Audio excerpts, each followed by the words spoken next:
This chapter describes how Indra, the king of heaven, killed Vitrasura despite great reluctance. After Vitrasura finished speaking, he released his trident against King Indra with great anger. But Indra, using his thunderbolt, which was many times more powerful than the trident, broke the trident. After Vitrasura finished speaking, he released his trident against King Indra with great anger.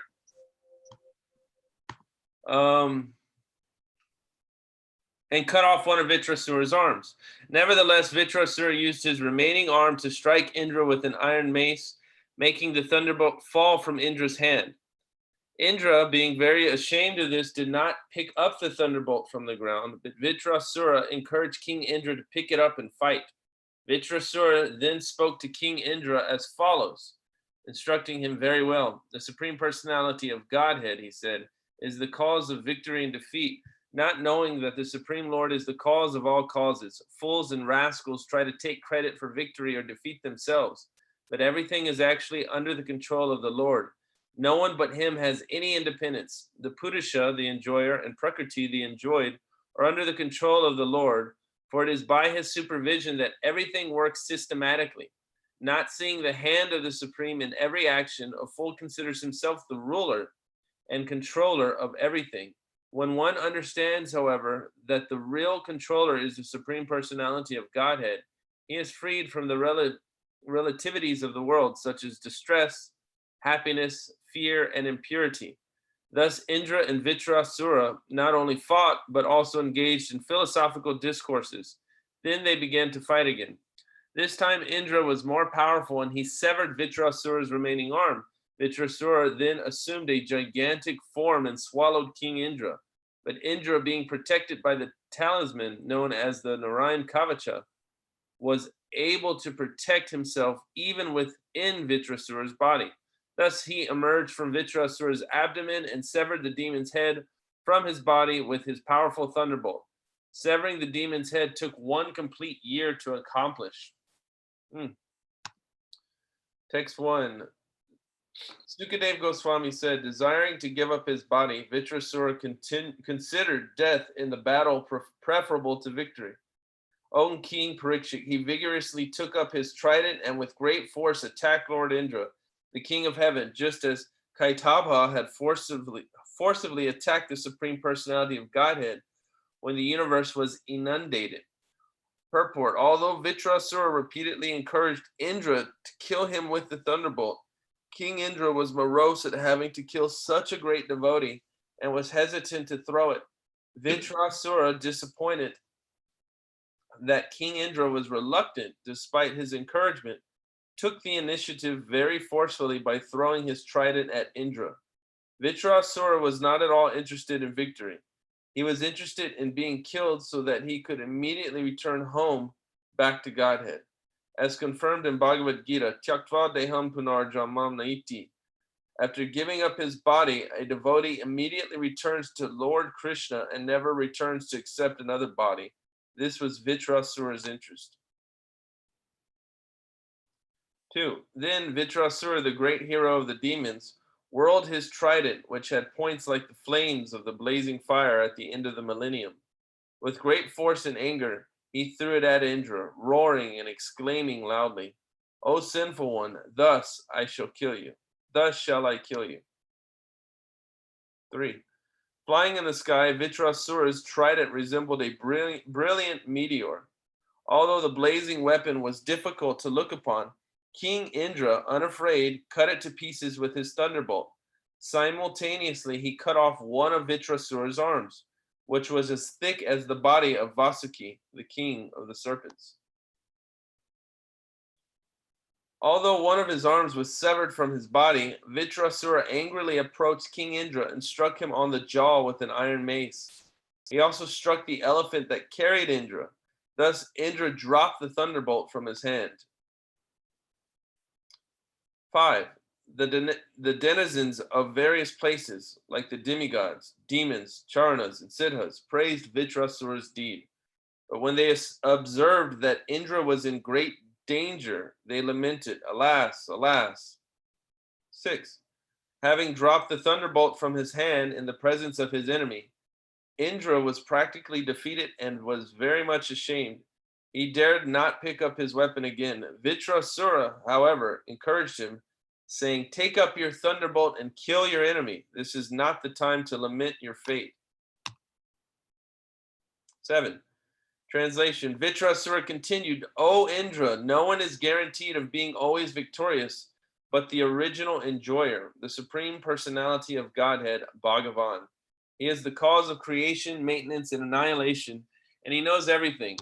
Being dependent and being obliged to accept material bodies, belligerent subordinates are sometimes victorious and sometimes defeated." Purport. The Lord says in Bhagavad Gita, "Sarvasya chaham hridisana visto matas ritur gyanam apohanam cha." I am seated in everyone's heart, and from me come remembrance, knowledge, and forgetfulness.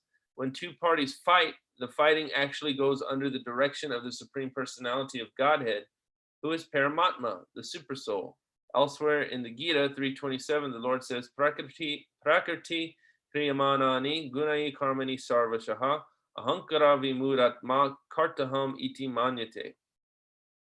The bewildered soul, under the influence of the three modes of material nature, thinks himself the doer of activities that are in actuality carried out by nature. The living entities work only under the direction of the Supreme Lord. The Lord gives orders to material nature, and she arranges facilities for the living entities.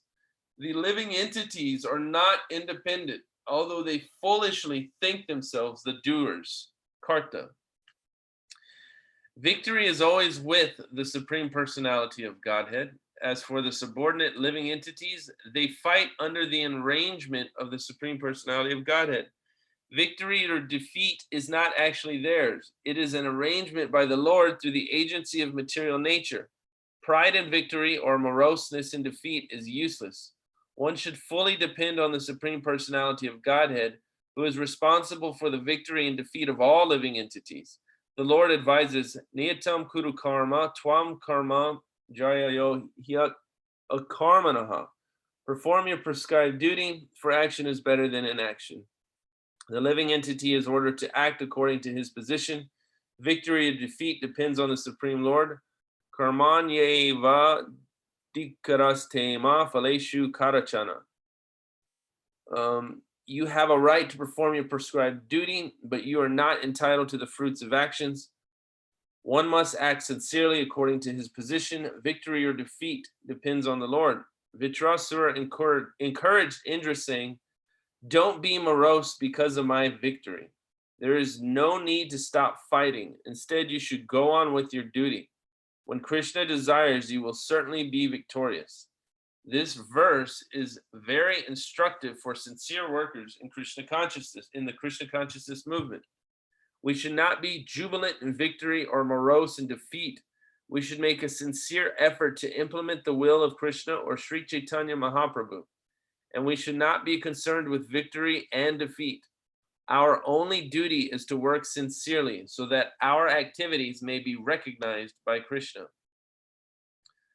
6:12:8. All living beings and all the planets of the universe, including the presiding deities of all the planets, are fully under the control of the Lord. They work like birds caught in a net who cannot move independently. The difference between the suras and asuras is that the suras know that nothing can happen without the desire of the Supreme Personality of Godhead, whereas the asuras cannot understand the supreme will of the Lord. In this fight, Vitrasura is actually the sura, whereas Indra is the asura. No one can act independently. Rather, everyone acts under the direction of the Supreme Personality of Godhead. Therefore, victory and defeat come according to the results of one's karma, and the judgment is given by the Supreme Lord. Karmana daiva netrena. Since we act under the control of the Supreme according to our karma, no one is independent from Brahma down to the insignificant ant. Whether we are defeated or victorious, the Supreme Lord is always victorious because everyone acts under his directions. 9. Our sensory prowess, mental power, bodily strength, living force, immortality, and mortality are all subject to the superintendence of the Supreme Personality of Godhead. Not knowing this, foolish people think the dull material body to be the cause of their activities. 10. O King Indra, as a wooden doll that looks like a woman, or as an animal made of grass and leaves cannot move or dance independently, but depends fully on the person who handles it, all of us dance according to the desire of the Supreme Controller, the Personality of Godhead. No one is independent. Purport. This is confirmed in the Chaitanya Charitamrita, Adi 5:142. Ekaleshwar Krishna Arasava Britya Yare Yache Nachaya Se Tache Kare Nitya. Lord Krishna alone is the supreme controller, and all others are his servants. They dance as he makes them do so. We are all servants of Krishna. We have no independence. We are all dancing according to the desire of the Supreme Personality of Godhead. But out of ignorance and illusion, we are independent of the Supreme Will. Therefore, it is said, Ishvara Parama Krishna Sachirananda Vigraha Nadir Adir Govinda Sarva Karana. Krishna, who is known as Govinda, is the supreme controller. He has an eternal blissful spiritual body.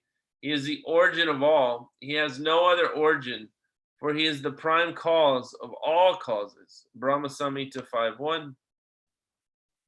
Would anybody like to pick up a few verses from here? Maybe Dayananda Prabhu, would you like to read a few? Or Text 11, the three Purushas, Karanodakshai Vishnu, Garbhodakshai Vishnu, and Kshirodakshai Vishnu, the material nature, the total material energy, the false ego, the five material elements, the material senses, the mind, the intelligence, and consciousness, cannot create the material manifestation without the direction of the Supreme Personality of Godhead. Let me just read that. Purusha Prakriti Vyaktam Atma Bhutendriyashaya. The three Purushas, Karanodakshai Vishnu, Garbhodakshai Vishnu, and Kshirodakshai Vishnu. The material nature, the total material energy. Did I read that correctly? Is it, I'm reading a different version here. yeah, that's right. Okay. As confirmed in the Vishnu Purana, Parasya Brahmana Shaktis, Patedam Akhilam Jagat. Whatever manifestations we experience are nothing but the various energies of the Supreme Personality of Godhead. These energies cannot create anything independently.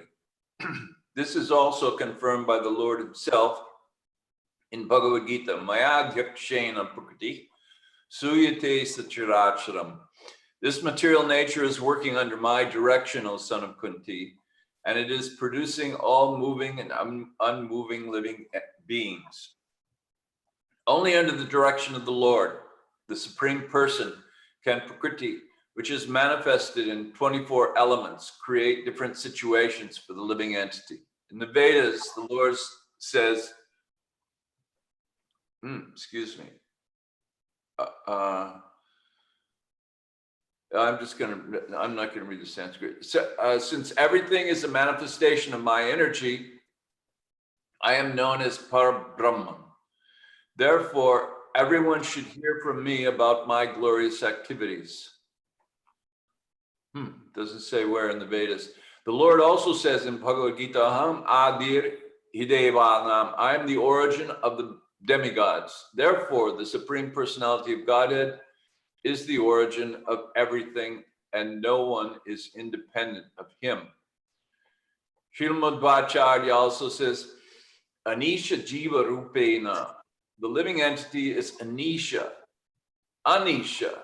Isha means controller. Anisha means not controller. So never the controller, but is always controlled. Therefore, when a living entity becomes proud of being an independent Ishvara, or God, that is his foolishness. Such foolishness is described in the following verse.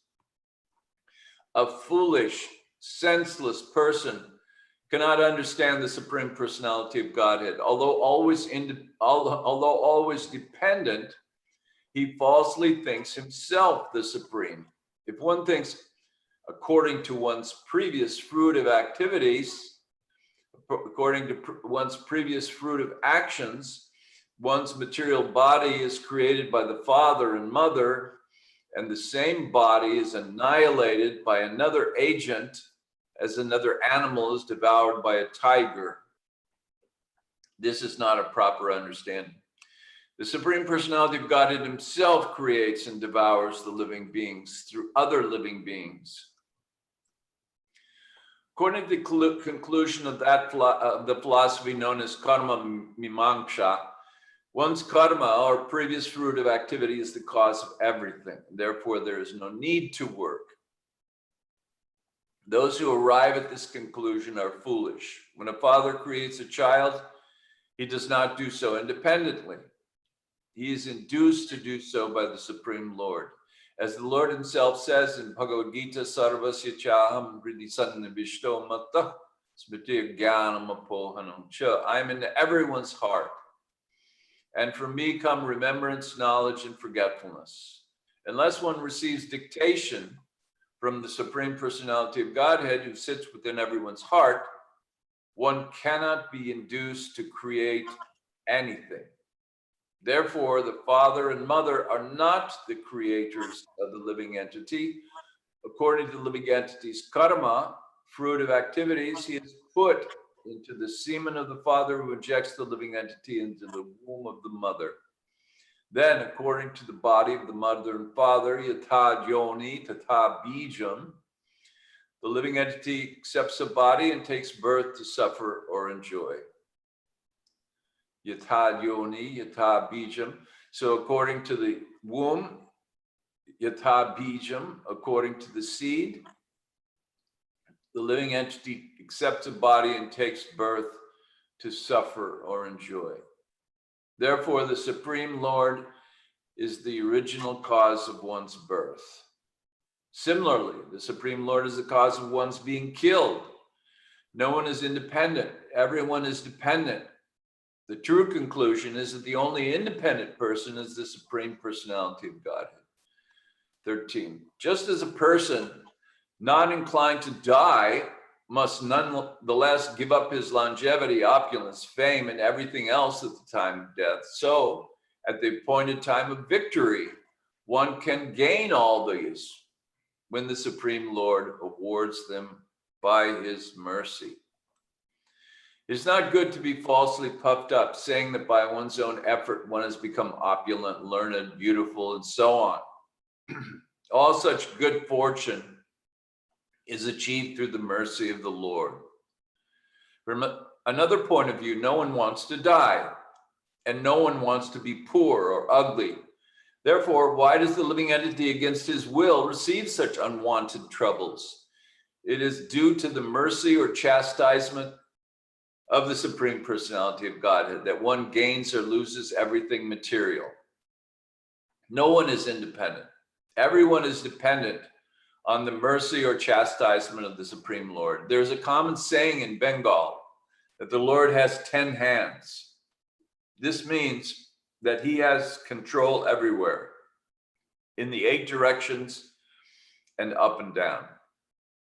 If he wants to take everything away from us with his 10 hands, we cannot protect anything with our 2 hands. Similarly, if he wants to bestow benedictions upon us with his 10 hands, we cannot factually exceed our ambition. We cannot factually receive them all with our 2 hands. In other words, the benedictions exceed our ambitions. The conclusion is that even though we do not wish to be separated from our possessions, sometimes the Lord forcibly takes them from us, and sometimes he showers such benedictions upon us that we are unable to receive them all. Therefore, either in opulence or in distress, we are not independent. Everything is dependent on the sweet will of the Supreme Personality of Godhead. 14, since everything is dependent on the supreme will of the Supreme Personality of Godhead, one should be equipoised in fame and defamation, victory and defeat, life and death. in their efforts represented as happiness and distress, one should maintain oneself in equilibrium. So should we stop there? That's been 20 minutes exactly. We started a little bit late. Maybe we can open it up for discussion if anybody would like to make a few points. I just misread that. In their effects, in their efforts was illogical.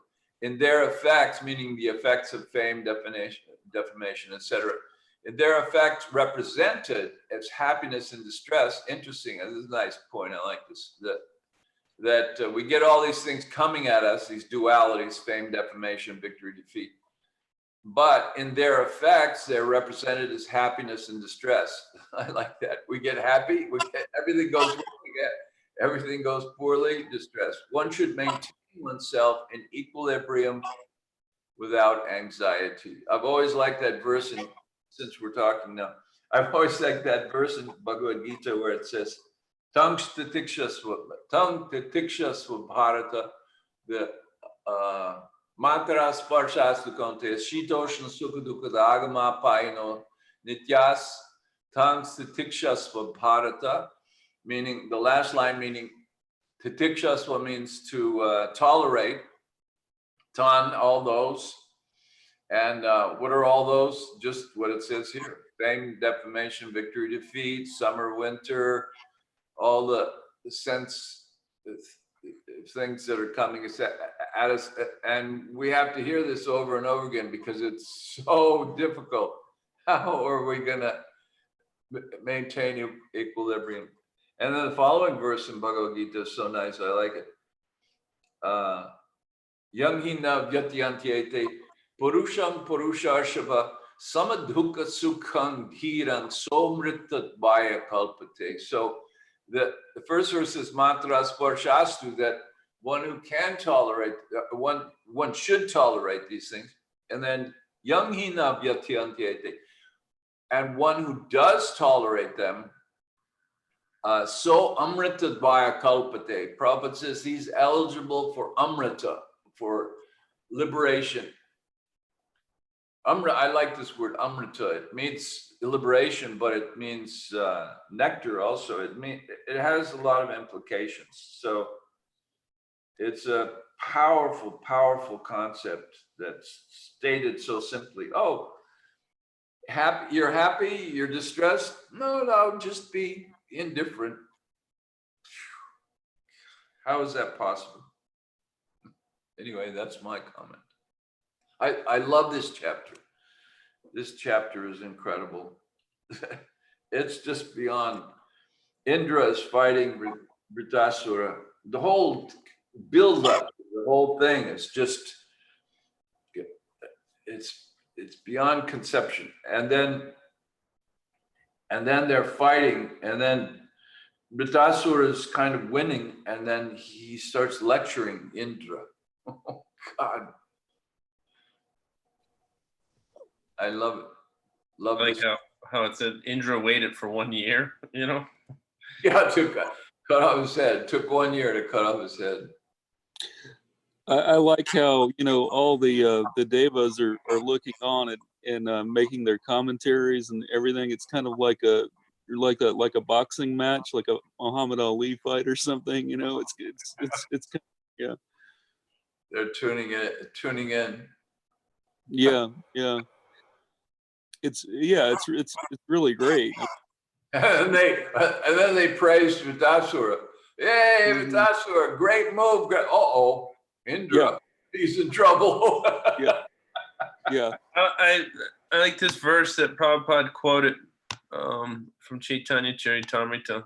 Let me see if I can pull it off. Where's my Zoom thing at now? Right here. This Ekaleg Ishvara Krishna Arasava Vritya Yare Yaiche Nachaya Se Taiche Kare Nritya. Lord Krishna alone is the supreme controller, and all others are his servants. They dance as he makes them do so. And then he further elaborates, we are all servants of Krishna. We have no independence. We are dancing according to the desire of the Supreme Personality of Godhead. But out of ignorance and illusion, we think that we are independent of the supreme will. And I was just thinking there's many different ways to dance. You can dance gracefully. You can dance very raunchy. You can dance out of sync. You can dance in sync. And so we have that luxury of actually dancing with the proper tune and the proper rhythm to Krishna's words. I was listening earlier to a lecture of Prabhupada, and he was speaking about how Krishna has said everything in the Bhagavad Gita. Why interpret? Why add more? Everything's there. There's nothing less for us. There's nothing more for us to add. So I was just thinking that if we have the correct sequence of steps to take when dancing, and if we have the right patterns that have been given to us, why add all these extra things? Why add all these different movements and motions that aren't necessary? It ends up making us look foolish. So similarly, I was thinking about how what was explained in this chapter as well is that our stress and our anxiety is self-imposed. And that's what's making us fall out of sync with real reality of being God conscious. So we have a tendency to kind of like add more flavor to something that's already good as it is. You know, if you put a little bit too much spices or too much salt or not enough salt, then there's an issue. So when we're performing properly with the right intention, as you were explaining, when we have this balance of detachment ultimately, then everything seems to be just working in motion. Those moments where you're just detached. That's why I had mentioned to you, I think about a week or two ago, is like saying that, you know, you're doing a little bit of business, people, and the person that wins is the one that's least attached to the final outcome of that transaction. So it's like, I think that we have a tendency to become so attached to material energy that we end up losing the battle in the long run of stress and anxiety, just solely dependent upon our detachment. Is there anything that you'd like to say, Dayananda Prabhu or Kurt or anybody? I just wanted to add very quickly that as we were going through this, I was thinking that the poetry is really beautiful, like throughout the Bhagavatam. But here, let me just read this, just to as an example. Flying in the sky, Vridasura's trident resembled a brilliant meteor. Although the blazing weapon was difficult to look upon, King Indra cut it to pieces, simultaneously cut off one of his arms, which was as thick as the body of Vasuki, the king of the servants. So this language, although in English it's a translation, it's in Sanskrit, it's in meter. The words have this sort of beautiful sound when it's in meter, and then the individual words may be put in different similes or metaphors, and